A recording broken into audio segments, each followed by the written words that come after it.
Previously in Starlight Exodus. You're leaving too? I want to get to space. We'll have to find another way around. We're really doing it. This is just the beginning.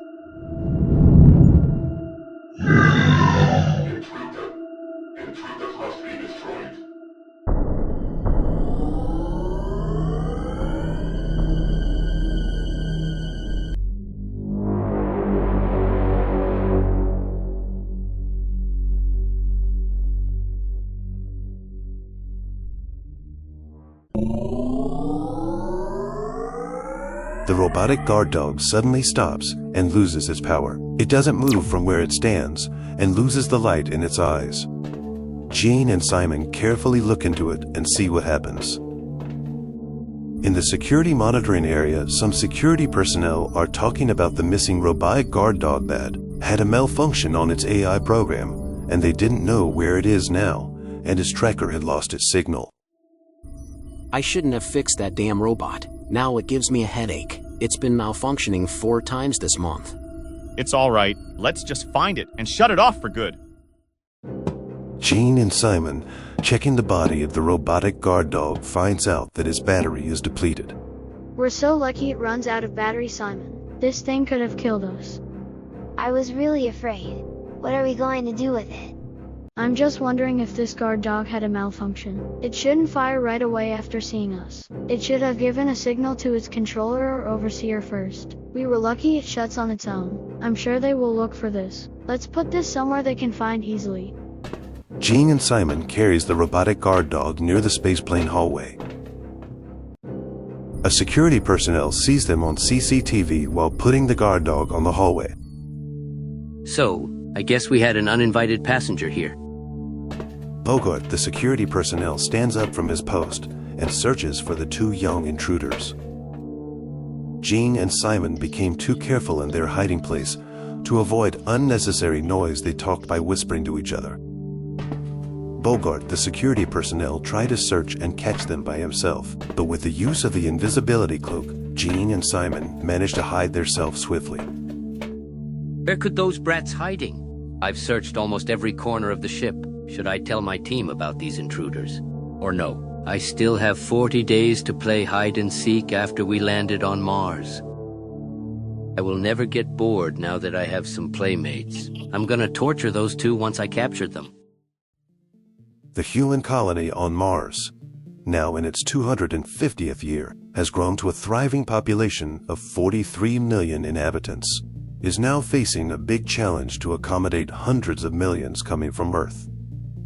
The colony had developed sophisticated systems to sustain life, advanced agriculture domes producing ample food, cutting-edge recycling technologies ensuring water and air purification, and a robust governance structure maintaining order and progress.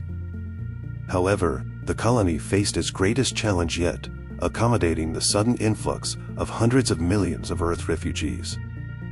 The Martian colony was meticulously planned to support its current population with some buffer for growth. The sudden and overwhelming number of new arrivals from Earth threatened to strain its resources to breaking point. Food, water, and housing became scarce almost overnight, and the once orderly colony teetered on the brink of chaos. The Council of Mars, the governing body of the colony, convened emergency sessions to address the crisis. They implemented immediate rationing measures and called on every inhabitant to conserve resources. Governor Malik stated in a broadcast, "We've faced challenges before, but this is unprecedented. We must all work together to ensure our survival and to welcome our fellow humans from Earth." Meanwhile, in security monitoring area, I'm really getting pissed by those 2 intruders. Where could they be hiding all this time? Jean and Simon, now on their 11th day in the spaceplane, were becoming increasingly desperate. Their supplies were nearly depleted, and they knew they had to risk getting some food in the kitchen. Using their invisibility cloak, they sneaked into the kitchen, carefully avoiding detection. They grabbed whatever they could carry and quickly returned to their hiding spot. Several days passed, and a kitchen helper noticed that some of the supplies went missing and reported it to security personnel. Bogart reviewed the CCTV footage meticulously, trying to catch a glimpse of the elusive intruders. When he finally saw the footage of the invisible culprit stealing food, a sinister grin spread across his face. Now I know why I couldn't even see their shadows. He muttered to himself.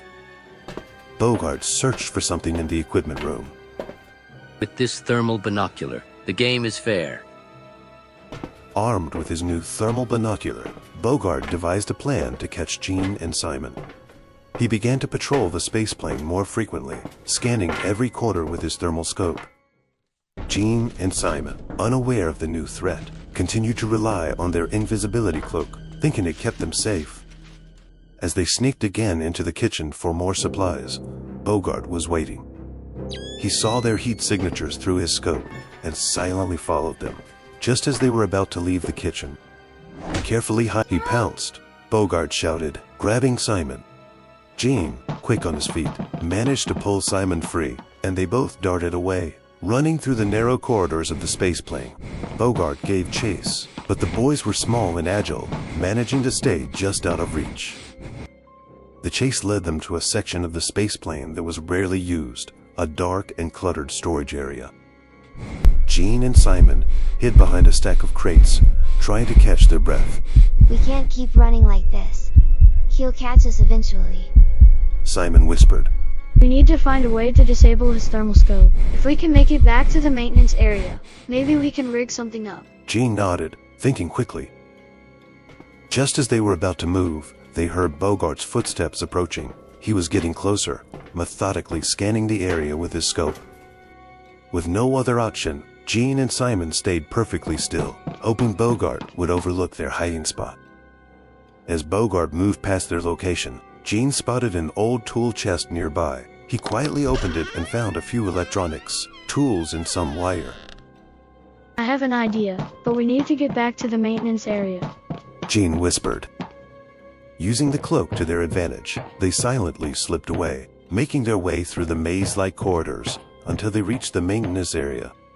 Once there, Gene quickly got to work. Using the tools and parts, he found to create a device that would emit a strong heat signal, hopefully enough to overload Bogart's thermal scope. With their device ready, Gene and Simon set their trap in an open area near the storage section. They tested and activated the device, which immediately began emitting a powerful heat signal. As expected, Bogart, who was still searching for them, was drawn to Gene and Simon's heat signature. I got you now. Bogart shouted, rushing towards the signal. As he approached, Gene switched on the device and caused his thermal scope to overload and malfunction. Blinded and frustrated, Bogart stumbled, trying to regain his bearings. Gene and Simon seized the opportunity. They rushed past Bogart, when suddenly a laser beam hit Bogart out of nowhere.